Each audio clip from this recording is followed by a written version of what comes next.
hoje nosso encontro é sobre o ventre, né? Ou seja, a nossa barriga. Né? E assim, a barriga, né, pessoal, é um problema aqui no Brasil, né? A tal da barriga, porque ninguém quer ter barriga, né? As pessoas fazem uma luta eterna para não ter barriga. Eu acho tão interessante, né, isso. Vamos secar a barriga, vamos transformar a barriga num tanquinho, né? Então, o quanto a gente projeta coisas aí nessa barriga, nesse ventre, né? E o quanto o ventre, ele tem uma questão de controle estético, de autoestima, que vai bater muito nessa área do corpo, né? Então, o desejo de perfeição. E é interessante, né, que dentro de algumas teorias orientais, principalmente as lutas marciais, né, a gente vai ter o Hara, que seria o centro de energia que está exatamente no nosso ventre, né? No centro do corpo. Então, quando se faz algumas lutas orientais, né? A pessoa como tira a força desse centro que se chama Hara. Né? Então, todos os golpes, eles vêm com uma força, uma precisão diferenciada, justamente porque a pessoa aprende a compatar com essa energia que vem desse centro. E a gente vai estar tratando, né, num nível simbólico, justamente daquele espaço corporal, né, que fica entre a parte que está embaixo e a parte que está em cima. Então, o Leloup coloca que é justamente no ventre em que existe a união do em cima, embaixo, do yin e do yang, do masculino e do feminino, da terra com o céu. E o ventre é o lugar das nossas vísceras, né? Ou seja, dos nossos órgãos internos. Então, aí está todo principalmente os órgãos internos que têm a ver com a digestão, né? Com o processo digestivo, que tem a ver com a nossa alimentação. Só que essa energia e essa sensibilidade do ventre não se dá somente no nível do que a gente come, como a gente tem visto já em vários outros momentos que a gente se encontrou, né? O alimento que a gente recebe, ele não é somente o alimento comida, né? Existe um alimento que são as relações, existe um alimento que são as emoções, o ambiente onde a gente está, ele vai nos alimentar, vai nos intoxicar, vai nos dar saúde, vai gerar doenças, né? Depende do meio e da relação que a gente estabelece com ele. Então, o ventre, ele é um centro de percepção. Não é por acaso que quando a gente sente algumas emoções, elas batem justamente nessa área, né? O medo, a angústia, o amor, vai nos dar, digamos, respostas em nível de ventre, né? Em nível de digestão, em nível de, às vezes, de sensação como vômito ou diarreia, né? São sensações que vão ter resultado na nossa relação com o meio, com as emoções, com aquilo que nos nutre. Então, estar em contato com as vísceras é estar muito em contato com a parte intuitiva, estar em contato com as vísceras é estar em contato com algo muito profundo, muito primitivo, né? É um uma via instintiva, é estar em contato com os instintos. E daí a pergunta seria, né, ok, se no ventre está a digestão, né, daquilo que eu vou digerir, o que é essas coisas que eu vou digerir, né? Então, antes de tudo, a gente vai digerir as relações, né? Então, as relações que a gente tem com o meio, a relação que a gente tem com a gente mesmo, a relação que a gente tem com as pessoas. Então, tem pessoas, tem relações que vão ser de fácil digestão, né? São aquelas relações que a gente tem assim, nossa, se sente super bem ou se sente nutrido quando está com aquelas pessoas ou naquele ambiente. Né? Ou com determinados pensamentos na relação com a gente mesmo. Né? E tem relações que vão ser pesadas, que vão fazer a gente se sentir mal, pesado, com dificuldade de elaborar aquilo que a gente está vivendo, né? Ou determinados pensamentos também que a gente tem que são difíceis de digerir. E daí eu me lembrei, isso aqui é uma coisa que o Leluc não colocou, mas que eu, ao menos não evidentemente, né? Eu acho que está no texto dele isso, mas não de uma forma evidente. E o Rolando, o criador da biodança, ele sempre falava disso, né? Quem está alojado nos teus órgãos? Então, o Rolando, ele sempre falava que algumas pessoas têm a capacidade de se alojar nos nossos órgãos, seja de uma forma positiva ou de uma forma negativa. Né? Então, isso quer dizer que algumas pessoas, por exemplo, podem fazer super bem para o nosso coração, mas tem outras pessoas que podem criar uma úlcera na gente, né? Não é a pessoa exatamente que vai criar, mas é a relação, aquelas coisas que a pessoa me faz sentir que vão se alojando, vão criando rigidez, né? Ou vão criando um estado de doçura, de receptividade. Depende da relação.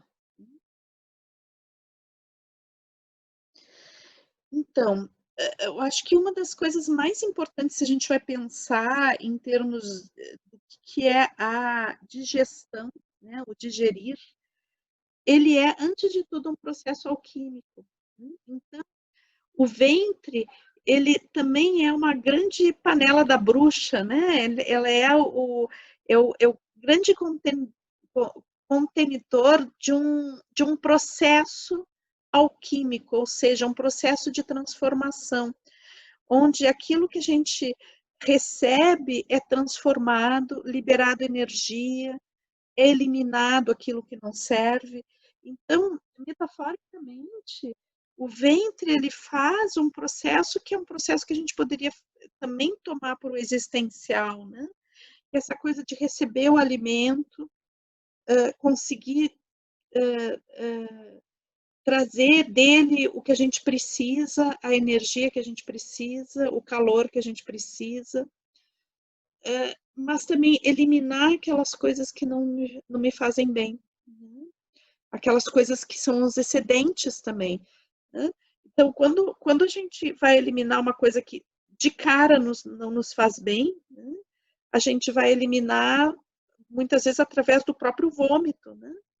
Mas se aquilo cai bem, aquilo que a gente recebe cai bem, mesmo assim, existe algumas coisas que têm que ser eliminadas dentro do processo digestivo, né? Todo, sempre vai ter eliminação de algumas substâncias. Então, eu acho bem importante isso como metáfora na nossa vida, porque às vezes a gente quer segurar tudo, né? E daí dá prisão de ventre. Então, e daí eu pensando na prisão de ventre, né? Ele não fala muito claramente dos intestinos no livro, né? Mas eu queria falar um pouquinho do intestino enquanto um lugar de inteligência. Né? Então, hoje se fala que o nosso segundo cérebro é o intestino. E daí ele tem um momento que ele fala que o intestino é como um labirinto, assim como o cérebro. Ele chega a ter essa fala, né? Então, essa coisa cheia de circunvoluções, né? Cheia de, de entremeios e um caminho longo, longuíssimo, cheio de lugares para se ir e para voltar, né? Então, ao mesmo tempo que o nosso ventre é sede de inteligência, também ele é um labirinto onde a gente pode se achar ou se perder. Daí a gente pode ver isso numa relação onde no ventre é percebida a emoção, é percebido a intuição e a gente vai aí ter a sede dos instintos, né? De essa profundidade dos instintos.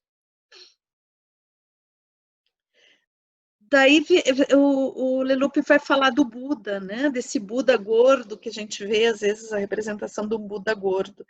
Daí ele pergunta assim, bom, será que esse Buda gordo, ele representa que é um cara que come muito, né?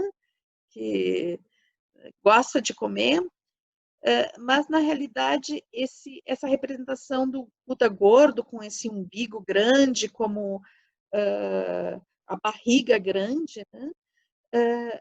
Tem a ver com o umbigo como um centro do mundo, né? Então, nessa representação, Buda representa o centro do universo. Então, no nosso ventre, como o centro do nosso próprio universo, o axis mundi.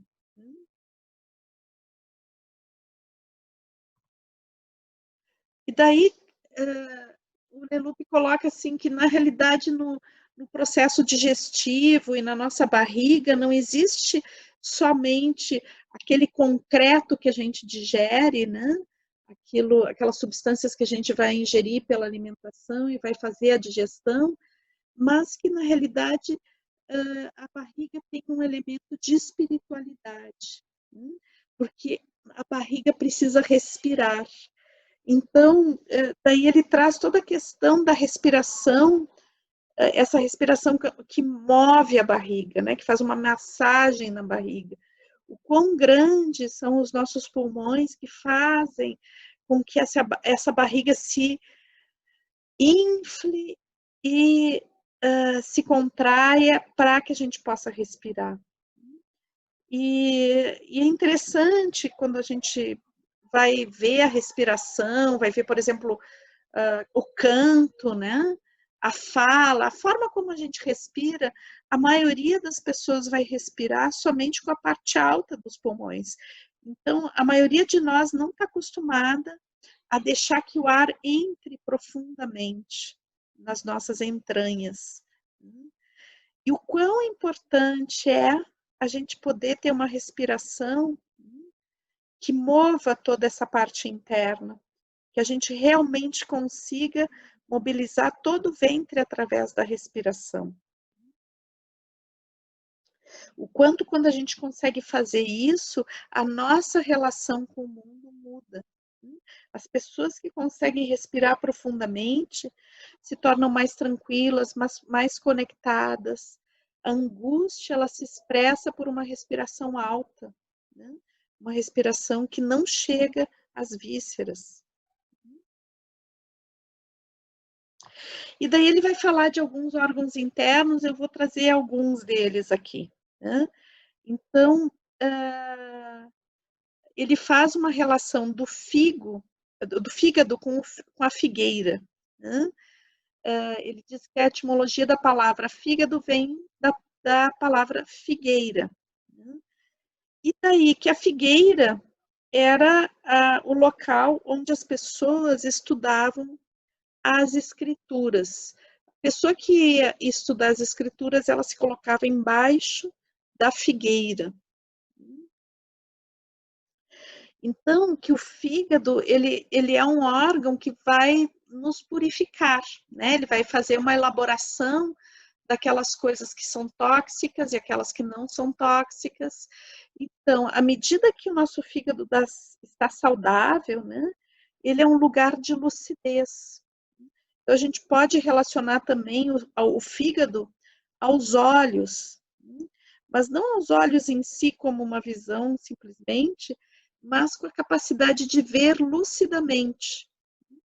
Mas é interessante também, porque às vezes, quando a gente está com o fígado intoxicado, né, também a gente pode ter dor nos olhos. Então, é como se o olhar, a capacidade de ver, estivesse influenciada pelo fígado. Então, o fígado, ele pode estar intoxicado por excesso de gordura ou por álcool, por exemplo, né? Mas também ele pode estar intoxicado por raiva, rancor, tristeza. E isso vai gerar uma visão sombria do mundo.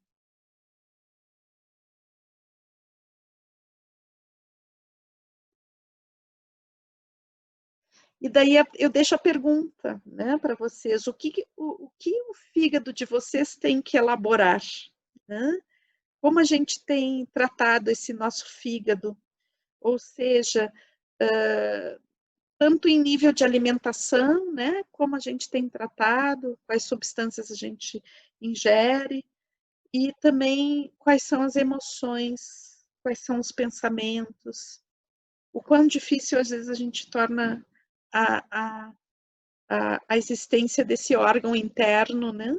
Tendo que elaborar coisas tão pesadas muitas vezes, pelo estilo de vida que a gente adota, pela forma como a gente pensa, pela forma como a gente se relaciona com a gente mesmo, com os outros. E daí vamos falar um pouquinho do estômago.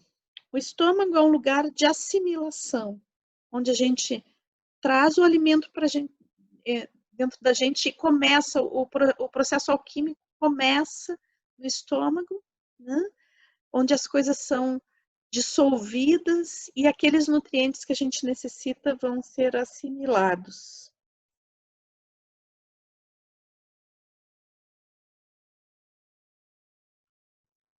Então, muitas vezes a gente engole coisas que são muito pesadas. Daí existe a necessidade de vomitar, de colocar para fora. Então, só que muitas vezes o que acontece, a gente engole coisas muito pesadas e em vez de colocar para fora, a gente fica tentando digerir aquilo, né? Fica tentando que aquilo vá, que aquilo desça, né? E não desce, e fica pesado, e fica com mal-estar, né? Então ele faz uma relação do vômito com o perdoar, é interessante, né?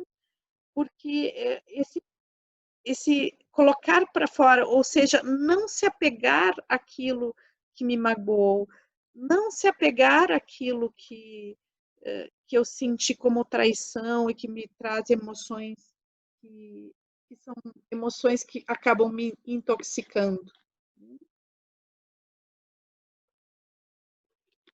Sempre quando eu falo de perdão, eu sempre gosto de colocar isso e algumas pessoas talvez tenham já ouvido eu falar sobre isso, né?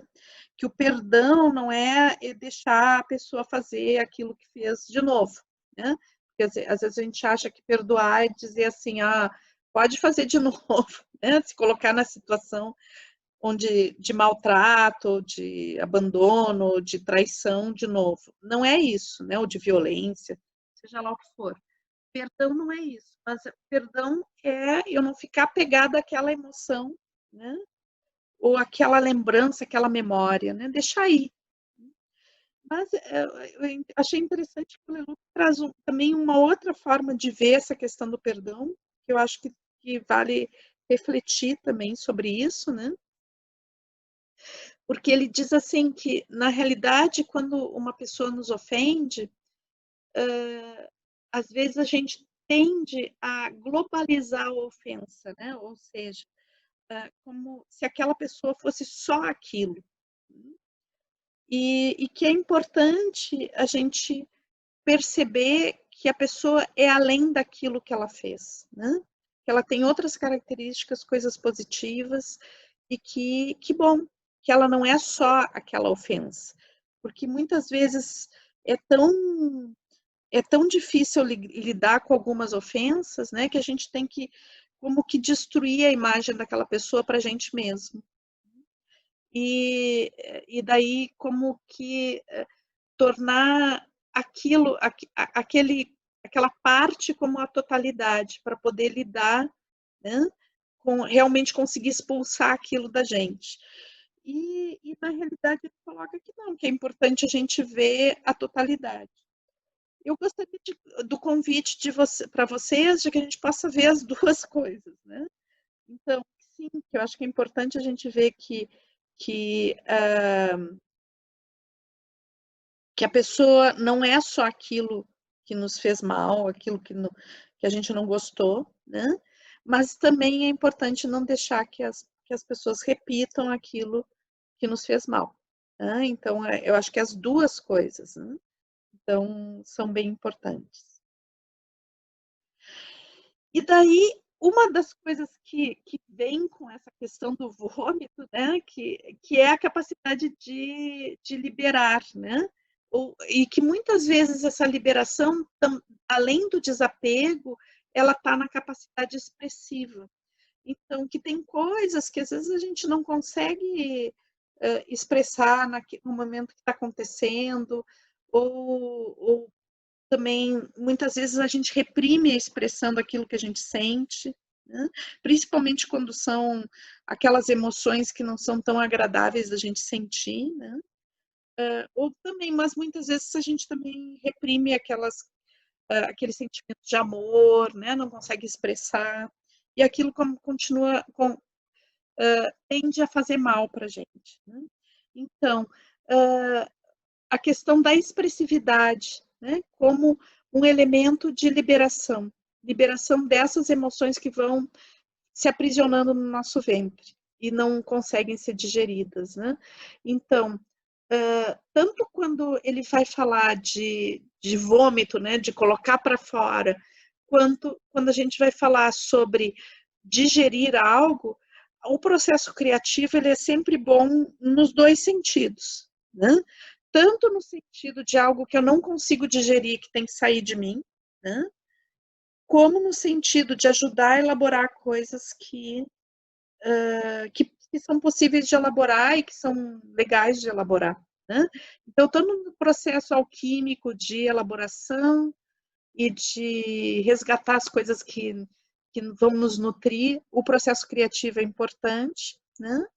Como quando algo não é digerível e deve sair da gente, também ele é importante. Daí os rins, né?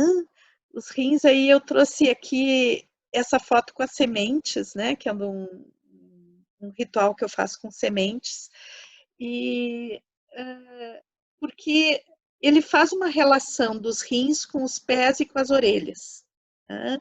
Ele diz assim, são 3 partes do corpo que têm a ver com um formato de semente. E daí, entrando na função dos rins, né, os rins têm a função de filtrar. Então, na realidade, quando ele vai relacionar os rins com as orelhas, ele está falando que os rins, eles são uma forma de a gente escutar, né? Eles trabalham numa forma de a gente escutar, uma forma diferenciada de a gente escutar. Escutar o quê? Né? O que nos serve e o que não nos serve, né? Então, filtrar significa ver o que vai nos servir, o que tem que ser eliminado. E o saber escolher. Daí eu me lembrei um pouco da história que tem no Mulheres que Correm com os Lobos, a história da vassaliça, né? Que chega um momento lá que ela tem que ela tem que selecionar sementes, né? Esse mesmo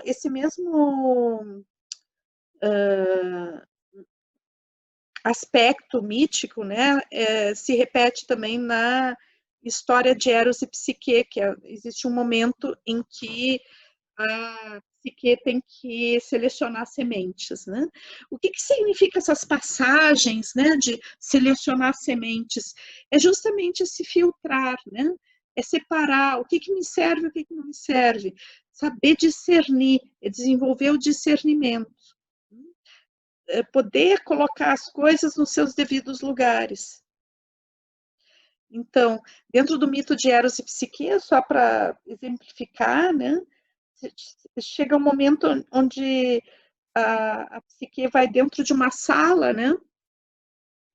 Junto com a Afrodite, e a Afrodite diz assim, ela mostra para a Psique um monte de, uma sala cheia de sementes misturadas. E daí ela diz assim, tu tem essa noite para separar essas sementes. Só que era um tal número de sementes que a Psique fica desesperada, né? E pensando assim, eu não tenho como separar todas essas sementes, né? E daí, nisso ela vê uma formiguinha que está passando. E a formiguinha vê que a Psique está chorando muito. E daí ela pergunta, mas o que houve que tu está chorando tanto, né? E daí a Psique diz para ela que eu tenho essa tarefa impossível para fazer. Né? E a Afrodite não vai deixar eu reencontrar o meu amor, que era por isso que ela estava lá, né? Eu não vou poder reencontrar meu grande amor se eu não fizer essa tarefa. Então, eu estou desesperada por causa disso. E daí a formiga diz assim, não, dorme, pode dormir, que vai dar tudo certo, dorme. Né? Não vai ficar a noite separando as sementes, dorme. E daí a Psique dorme e a formiguinha chama o formigueiro inteiro, né? E daí as formigas, em poucas horas, separam todas as sementes por qualidade, pelo tipo de semente, né? O que quer dizer isso exatamente? A formiga, como um elemento que mora dentro da terra, né? Ela representa a nossa intuição, ela tem muito a ver com esse ventre, né? Então, com essa coisa que está dentro, né? Por dentro, e ela representa a nossa intuição. Então, muitas vezes a gente quer separar, filtrar com base na cabeça, né? Com base na racionalidade. E o que vai fazer a gente filtrar realmente o que serve e o que não serve para a gente é o ventre, né? É a nossa intuição. É aí que vai nos dizer isso é bom, isso não é bom. Né? Então, é o cheiro, é o gosto que faz com que a gente escolha certo, né? E isso tem a ver com instinto. Então, só para finalizar, né, eu queria trazer aqui, assim, essa questão da enfermidade, porque também o ventre, né, por toda a sua história de que está ligada a uma alquimia e a um processo de elaboração de tudo que a gente vive, né, o ventre se enferma muitas vezes, né? Então, poder entender que a nossa enfermidade, ela é, na realidade, um grande esforço para voltar à saúde, é um grande esforço para a cura, né? Todos os sintomas que a gente tem de enfermidade, eles na realidade, são um sinal de que o nosso organismo está se esforçando muito para se recuperar. Né? E cada uma das nossas enfermidades, ela traz uma mensagem. Né? Uma mensagem por trás dela tem algo sendo falado. Às vezes, são coisas muito fáceis de ouvir, né? E de perceber o porquê. Tem outras coisas que são muito difíceis. A gente, às vezes, se enferma, cura a doença e não consegue saber exatamente o porquê se enfermou. Né? Mas mesmo que a gente nunca tenha acesso à resposta, existe uma resposta, né? Existe um porquê. E esse porquê nem sempre é muito concreto. Né? Muitas vezes tem a ver com algo existencial, algo emocional. Buenas.